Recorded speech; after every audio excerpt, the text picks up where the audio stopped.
A flow state is my favourite place to be. Don't like being too busy in the mind, you know, can sort of get in the way of things happening. In that state, maybe you do become part of the one consciousness in the universe, tapped in straight to the source. Hot sauce.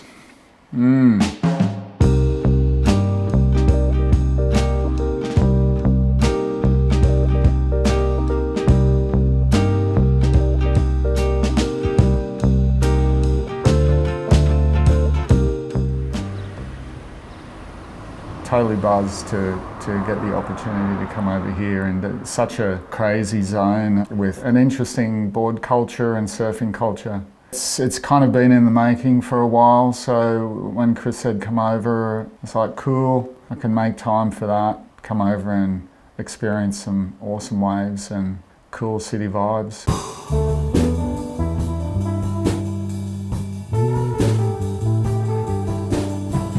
Everything's surprisingly relaxed, actually. Everyone's really nice. I guess that's the fantastic part of doing shaping tours, is getting to know the surfing community in all those local regions, and then getting to surf all the different waves. Around here, sort of summer day on the east coast in Australia on a small day. The waves up the coast up north, it's reef breaks, cobblestone bottom, definitely more like Victoria or colder climate waves. Yeah, I really liked it.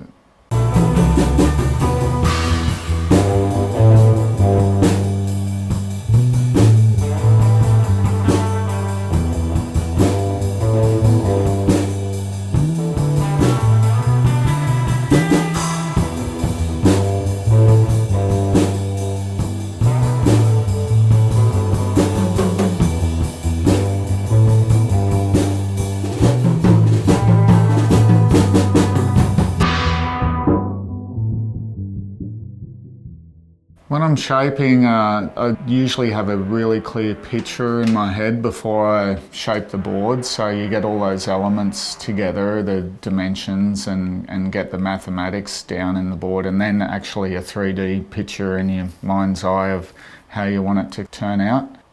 After putting those in place, I like to get in that flow state and have confidence in my hands, and that's over time and hours and lots of days of doing it. It's kind of just, it's not something I think about, so my brain's on.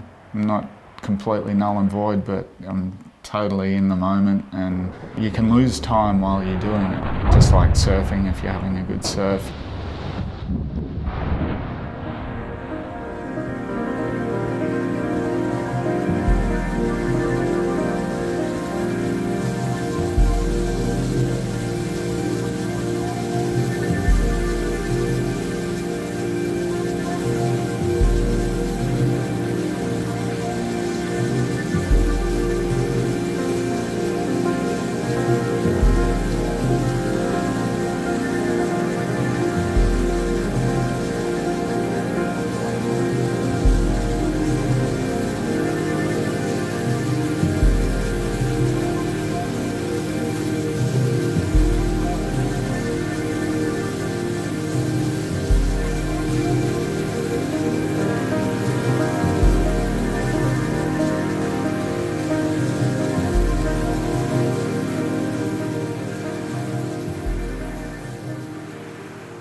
I really wouldn't be shaping. If my dad was still shaping, I'd still be a hobby shaper.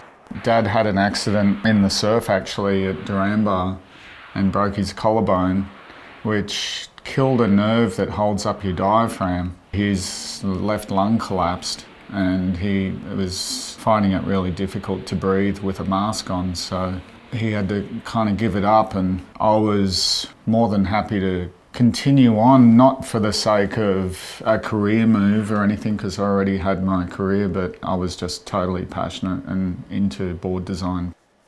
You know, they say you choose your parents, you know, before you come here to the planet, and I probably did. Yeah, he's had a huge influence in all of my stuff. I've got all of his templates, which he gave to me when he stopped. You know, there's probably a dozen templates there. But I've kind of worked and honed in those boards that we worked in on, like together, and then refined that and took it in my own direction. So yeah, he's taught me a lot about the ocean. He's a fisherman and an ocean dweller. It feels like it's in my veins.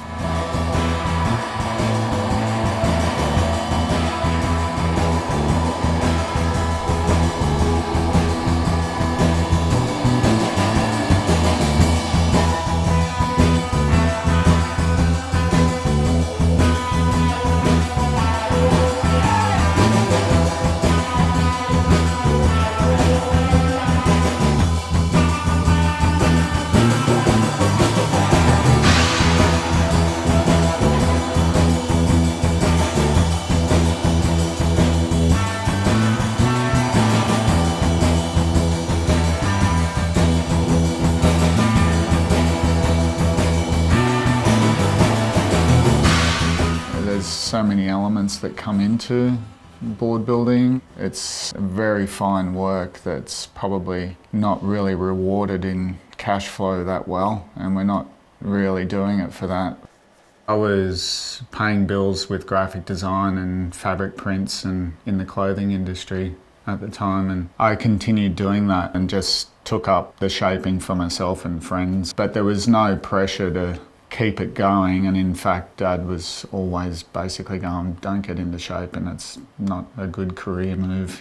But been fortunate enough probably for the past 15 years to be able to provide for my family just through basically shaping.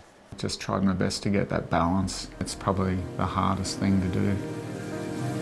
Because we're in the environment, I think surfers have a great relationship with it, but then as a surfer riding petroleum-based surfboards, it's a real parody. It's such a big world, I think it can be everyone else's problem in some people's eyes. I knew some people that were doing some mushroom packaging, which was very similar to styrofoam, and it showed so much promise. In the small sizes, it felt really light. It felt like styrofoam. It was strong. Got to the stage of building long strips of it and basically built like a 5-foot board out of this mushroom foam. Just felt like a soggy biscuit at the larger scale. So it ended up being a fizzer. We sort of probably need more backing for that and to be involved with bigger companies. The starting point for me is to build boards that last. Unfortunately, there's cheap surfboards out there that fall apart and fill up the rubbish bins. I believe there's nothing better than hand shaping a surfboard. Yeah, I'm forever evolving, and being on this trip has sort of inspired me for some mid-size, longer boards again. I've moved away from being a generic sort of high-performance shortboard surfer from the 90s to just really wanting to have a nice cross-section of all the boards and designs for different experiences and feelings as a surfer. It's nice to break it up, keep it fresh. All of my models are in constant refinement and changing. It's the ebb and flow of design, and it depends where we're coming from and where we want to go. It's just a constant state of flux, which keeps it so fresh and freaking amazing.